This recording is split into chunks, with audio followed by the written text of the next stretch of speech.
Você já se pegou numa daquelas madrugadas, com dezenas de abas abertas no navegador, tentando entender por que que aquela pessoa agiu daquele jeito, ou por que aquele projeto não deu certo, ou até mesmo por que você se sente como se sente?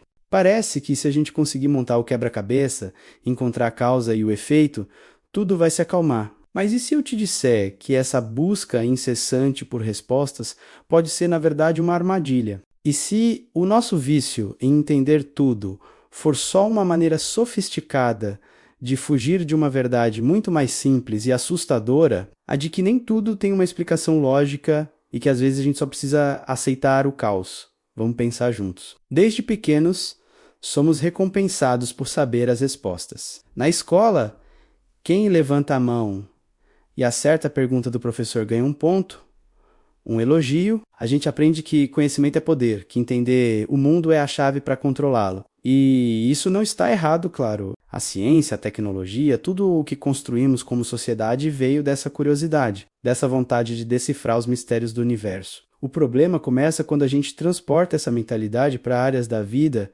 que não funcionam como uma equação matemática, principalmente quando se trata de emoções e relações humanas.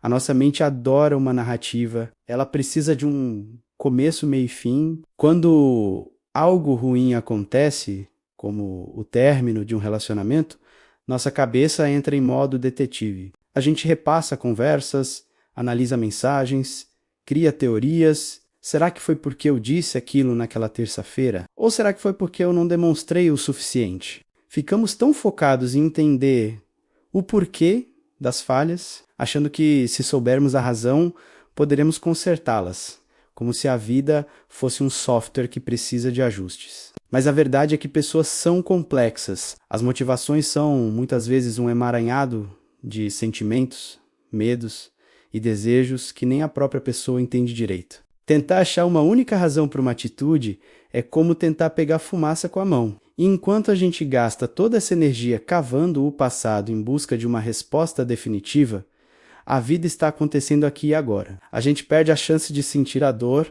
de viver o luto e, finalmente, de seguir em frente. A busca pela explicação vira um looping, uma forma de manter a conexão com aquilo que já acabou, nos prendendo a um fantasma. Essa necessidade de controle vai além dos relacionamentos. Pensa na nossa relação com o futuro. A gente faz planos de 5, 10, 20 anos, traçamos metas, criamos planilhas, desenhamos o caminho exato que queremos seguir. E não há nada de errado em ter direção. O perigo é quando a gente se apega tanto ao mapa que esquece de olhar a paisagem. A vida é cheia de desvios, de atalhos inesperados e às vezes de estradas bloqueadas. Aquele emprego que não veio, aquela viagem que foi cancelada, aquela oportunidade que escapou por entre os dedos. A nossa primeira reação é tentar entender o que eu fiz de errado. Onde foi que eu falhei no plano? Essa mentalidade nos coloca numa posição de constante autoavaliação e muitas vezes de culpa. A gente se esquece de um fator fundamental, o acaso. A sorte, o caos. Existem inúmeras variáveis no universo que estão completamente fora do nosso controle. Tentar entender e justificar cada revés é exaustivo e, no fundo, é uma ilusão de poder. É o nosso ego dizendo: se eu tivesse sido mais inteligente, mais preparado, eu teria evitado isso. É uma tentativa desesperada de negar a nossa própria vulnerabilidade, de negar que, no grande esquema das coisas, somos pequenos e que o mundo não gira em torno dos nossos planos perfeitamente elaborados. Filósofos existencialistas como Albert Camus falavam muito sobre o absurdo, que é basicamente esse confronto entre a nossa busca humana por significado e a aparente falta de sentido do universo. A gente grita por respostas e o universo nos responde com silêncio. E o que a gente faz com esse silêncio? Segundo Camus, a gente pode se desesperar ou pode se rebelar. A rebelião, nesse caso, não é lutar contra o caos, mas abraçá-lo. É dançar com a incerteza. É encontrar liberdade justamente no fato de que não existe um roteiro pré-escrito. Pensa bem, se tudo fosse previsível, se cada passo da nossa vida pudesse ser calculado, que graça teria? Onde estaria a surpresa, a descoberta, a alegria de um encontro inesperado? A beleza da vida, ela está em grande parte na sua imprevisibilidade. É no desconhecido que a gente cresce, que a gente se reinventa. O vício em entender tudo nos rouba essa possibilidade. Ele nos tranca numa caixinha de certezas limitadas, com medo de dar um passo para fora e descobrir que o mundo é muito maior e mais interessante do que a nossa lógica consegue captar. Então, como a gente sai dessa armadilha? O primeiro passo é a consciência, é perceber quando você está entrando nesse modo detetive, é quando você se pegar ruminando sobre um porquê que não tem resposta. Respire fundo e se pergunte: essa busca está me ajudando a seguir em frente? Ou está me mantendo preso ao passado? Às vezes a resposta mais libertadora que podemos nos dar é simplesmente eu não sei. E tudo bem. Eu não sei não é um sinal de fraqueza ou ignorância, pelo contrário. É um ato de coragem e humildade. É reconhecer os limites da nossa própria compreensão. É abrir mão da necessidade de controlar tudo e todos.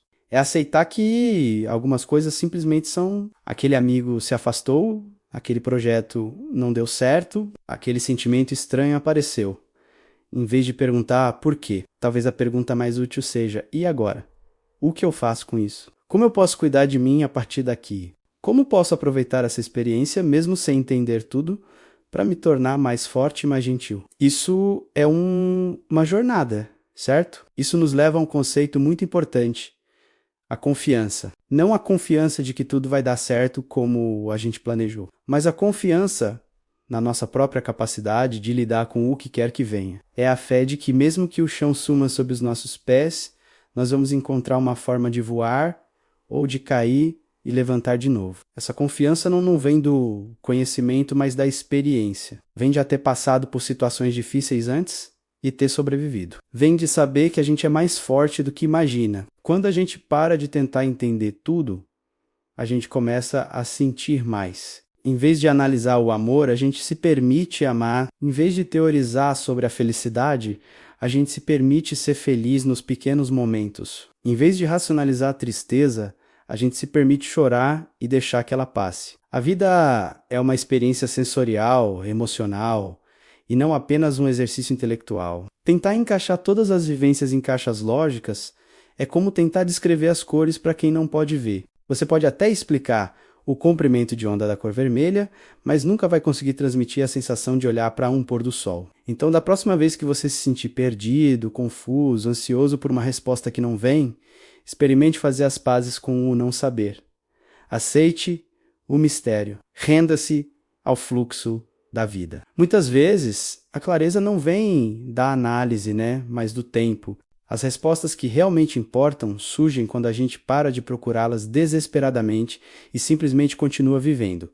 Elas se revelam na jornada, não no mapa. Desapegar da necessidade de entender tudo é um ato de libertação. É trocar o peso do controle pela leveza da aceitação. É entender que a verdadeira sabedoria não está em ter todas as respostas, mas em saber conviver em paz com as perguntas. A vida não é um problema a ser resolvido.